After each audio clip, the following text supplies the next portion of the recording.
नमस्कार दोस्तों, आप सभी का आपके अपने YouTube channel MP study IQ GK के यूट्यूब चैनल पर बहुत स्वागत है।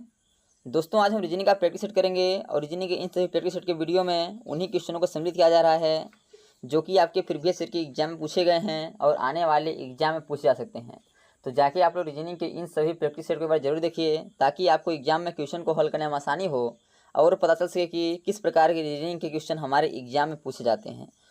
दोस्तों, जो आपका रीजनिंग सब्जेक्ट है यह आपका प्रैक्टिस का विषय है। रीजनिंग को आप जितना अधिक प्रैक्टिस करेंगे रीजनिंग आपको उतना अधिक आसान लगने लगेगा और आप एग्जाम में कम से कम समय में रीजनिंग क्वेश्चनों को हल कर पाएंगे। तो चलिए बिना देरी किए हुए अपने क्वेश्चन को आगे बढ़ते हैं। जिसमें पहला क्वेश्चन दिया गया है कि निम्नलिखित श्रृंखला में प्रश्न संख्या को प्रतिस्थापित करने वाली संख्या का चयन कीजिए।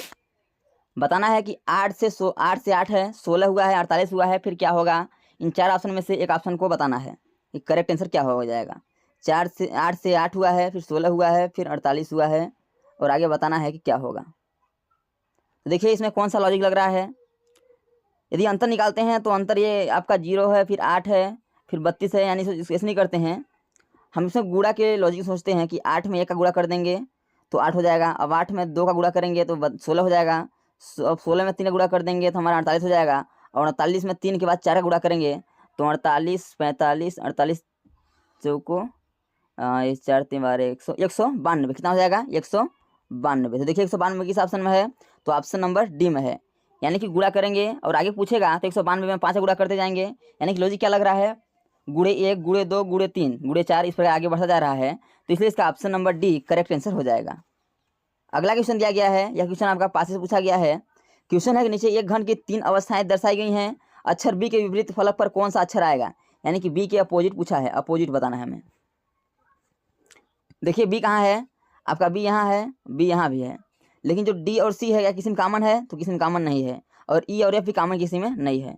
जब इस प्रकार के क्वेश्चन पूछा जाता है तो क्या करेंगे कि हम देखेंगे कि इसमें कॉमन क्या है, तो एफ कॉमन है और एफ कॉमन है, और इसे हम क्लॉकवाइज डायरेक्शन में घुमा देंगे। जिस प्रकार घड़ी चलती है उस प्रकार घुमा देंगे तो एफ हो जाएगा। एफ के बाद क्या आएगा, ई आएगा, ई के बाद क्या आएगा, बी आएगा। उसी प्रकार एफ है, एफ के बाद क्या आएगा, एफ हो जाएगा, एफ के बाद क्या आएगा, जी आएगा, और जी के बाद क्या आएगा, सी आएगा। यानी कि बी का विपरीत सी हो जाएगा, एफ का विपरीत जी हो जाएगा, और ई का विपरीत जी हो जाएगा, और यफ जो है, यफ का विपरीत जो नहीं दिया गया है यानी डी हो जाएगा। तो देखिए किसका विपरीत पूछा गया है, तो विपरीत पूछा है आपका बी का, तो बी का विपरीत क्या होगा, सी, जो कि ऑप्शन नंबर ए में मौजूद है। इसलिए इसका option number A correct answer हो जाएगा। अगला क्वेश्चन है कि दी गई आकृति में कितने त्रिकोण हैं। जब इस प्रकार के क्वेश्चन आपसे पूछे जाए तो आपको कुछ नहीं करना है, इन्हें नंबरिंग करके आपस में जोड़ देना है तो हमारा आंसर आ जाएगा। देखिए एक आपका 1 2, फिर 1, फिर 2, फिर 1, फिर 2, 1 2 और 1, ऐसे जोड़ देंगे तो 1 2 3, 1 2 3, 1 2 3, 1 2 3, और यहाँ 1 है तो 1 हो जाएगा। इसे आपस में जोड़ देंगे तो 3 दूना 6, 3 3 12, 1 13, कितने हो गए 13। तो इसमें कितने त्रिकोण हैं, तो 13 हैं। इसलिए इसका option number C correct answer हो जाएगा।